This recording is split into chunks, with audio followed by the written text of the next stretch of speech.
As we enter Waterloo, Wisconsin from the east, we first come through Portland. And we're driving up Highway 19, heading for the city of Waterloo, village of Waterloo at this point in time, 1938. Before I begin too far, I got to explain to you that throughout the course of this, I've had difficulty in making this editing device work properly.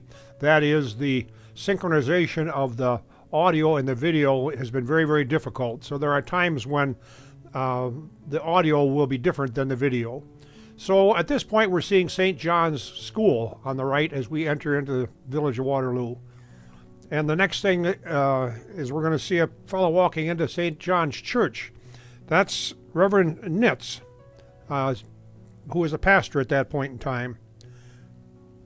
And we're going to see a couple of quick shots of the streets downtown, and then we're going to see the bubbler being installed. The bubbler at the four corners being installed. This is kind of a landmark in Waterloo. Soon we're going to see the Veterans Park and the bandstand, the white pillars of the bandstand. And following that, the post office. Then we're having a view of the City Hall at the other end of town, at the east end of town,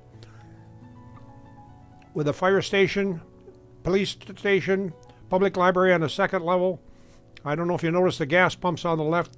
The building to the left used to be the Ford garage. Before it was a bowling alley. Then a couple of views of the river. And the next thing we're going to see after the dog and a woman, we're going to see some fellows moving a washing machine from the Waterloo Hardware, which is a building that the Wentz have operated for a long time, now housing Deputies Awards Plus on West Madison Street, near the corner of West Madison. Very soon we're going to see some unknown men, but if you look over your shoulders, you'll see the fellows doing the bubbler, putting the bubbler in, and then you look over the shoulder of the other fellow, you're going to see the City Hall in the background there.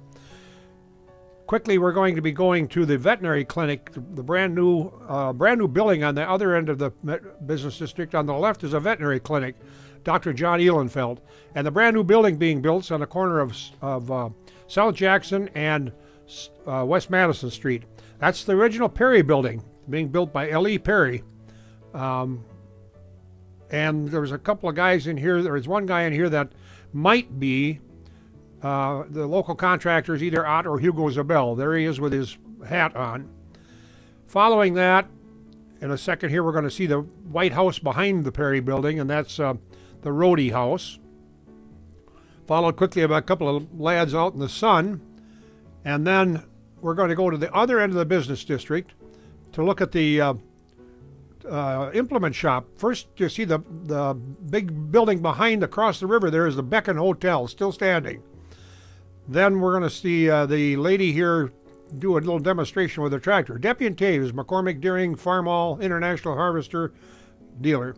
Notice the fellow standing in the middle of the street there, stopping traffic, as the driver, who is Marie Taves, and her instructor mechanic there is Clarence Tootie Langer. Do a little demonstration of that tractor out there in the middle of the street. He holds the left wheel brake down and pretty daring sits up on top of that wheel, and around they go. And it isn't long, and she gets off. Of course, this has been staged for the camera, but she's a little bit dizzy, as you can expect. But of course, as we see, so is the cameraman. And the next thing we're going to see is a couple of fellows standing in front of a grain binder, which is what they used to use before the days of the combine to harvest oats and wheat. Following that, we're going to go up to the Falinger store, which is on North Monroe Street. A lot of people walking into that store. It was a very busy place. It was a big department store. Groceries in the rear. They had just about everything you could want at that point in time. And soon they bring out the employees from the building and some of the people that had offices and such upstairs.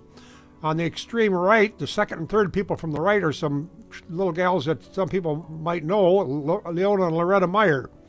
On the left side are some of the Falingers. And the fellow with the white smock is a dentist, who is Dr. Wesley Cleveland, at his offices upstairs. Following this, we're going to see the delivery truck that went to Milwaukee once a week to bring back the supplies for the Falingers, and I'm told any other grocers that needed supplies. There it is, backing up and unloading. All of this, of course, on North Monroe Street. Very soon we're going to see a sequence of a young blonde gal and her child or daughter, as the case may be. Unfortunately, we don't have any identification of her. As we look up North Monroe Street once again, the sidewalk. There she is. The next thing we're going to see following this is a scene with a horse and buggy. As we look down North Monroe Street towards South Monroe Street, we're going to see a buggy parked on the right-hand side, diagonally parked just like the cars are, and a pony and buggy coming up the street. They go up to the end of North Monroe there and turn around. I get a kick out of as they come down the street, the pony has to put on his brakes to keep the momentum to stop the wagon. And so the next thing following this is going to be 3 or 4 doors up North Monroe Street from Failinger's, which is the Haberman's Tavern. That's what it was at that point in time. Most recently, and for many, many years, it was known as the White Front Tavern. A lot of people, a lot of different owners over the years. Some of the more recent owners, and these still go back a while, Florence, Flossie, and Blue Jay Cool, Roger and Carol Riggy, who renamed it the Monroe Street Station, and now I believe Laurie Robertson Cole owns it, and I'm not even sure what the name of it is now. But this building would be across from the City Hall, across from the police station portion of the City Hall. The next portion we're going to see is some people, just people on the streets in North Monroe, on the sidewalks, I should say. And soon we'll be going down, or going up the street to Art Setz's place of business. We see Art out in the field, first of all, putting up his signs out in the field. Art must have put some money into this film because he gets a lot of footage out of this, so I'm guessing he's helped sponsor the thing. Art's pretty recognizable with his cigar, ever present. This whole thing was originally made with like an 8mm film that was eventually digitized, and that's how we got our hands on it. Currently, that same building, Art Setz Insurance, is being used as an insurance office, or at least half of it. Service Insurance still exists. Art's great-grandson, Trent Haldeman, is operating an insurance agency out of there to this day. Quickly, we're going to see Art put in a plug for life insurance. And shortly after this, we're going to go down and take a left at the Four Corners, and we're going to look at the drugstore, E.O. Whipple Drugstore. Same location that the current drugstore is. You're going to notice as the people come out of here, I get a kick out of the 6th fella coming out as a young lad, and I get a kick out of having his pants leg rolled up to practically to his knee. We all did that in those days to keep our pants from getting caught in the chain of the bicycle. The guys that you're going to see out front here are Ed Whipple on the right, the white-haired gentleman, and a fellow by the name of Sharky Stremmer on the left. Sharky, word has it that he didn't even have a drugger's license, but he never let it be known. Following that, we're going to see the Humphrey Tree Service. They didn't have a storefront. They operated with their trucks all over this part of the area.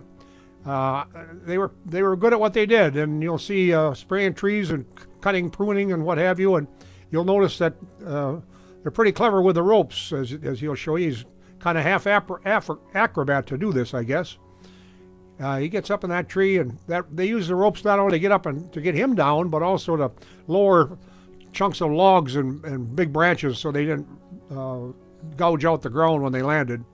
I'm assuming that's probably his young wife that was standing there, and you'll see them, and that's probably their child with them. Following that, there's just some shots of young people around town. The only location that I can get is if you look at the gal with the flowered print, that's probably the behind there is probably the Fireman's Park entrance, the masonry work of the Fireman's Park entrance. Next, you're going to see another dog and some people on benches in front of the stores and taverns in town. There was a number of places that had benches like that. And we're going to see people, young people riding the bicycles up and down the sidewalk. One thing that's going to be coming up shortly is a kind of a novel situation. We're looking up North Monroe Street. You're going to see an awning that would be covering the front of the tavern, which is one door north of Failinger's. There's an alley in between. On the bottom of the awning, on the bottom left of the awning, is a sign that says "Ladies Entrance" and an arrow pointing to the rear. simply pointing out that at that point in time, the ladies didn't go in through the front door. They went around behind. Then we see a young lad eating a hell of a big ice cream cone.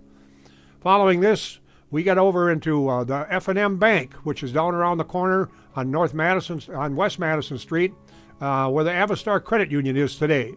Same location. Following this, we're going to see the IGA store, which I believe was just to the west of that Fnm Bank. I'm not sure of that. And not too long after that, we're going to see the beginning of the scene of the Waterloo Canning Association, Waterloo Canning Factory. Segment number 1 will end here. We'll pick up with that on segment 2. The canning factory was out west of town, right across from where Van Holten's is today. The buildings are now torn down. And the only buildings out to remain out there are Burger King, empty, and Casey's gas station, both empty.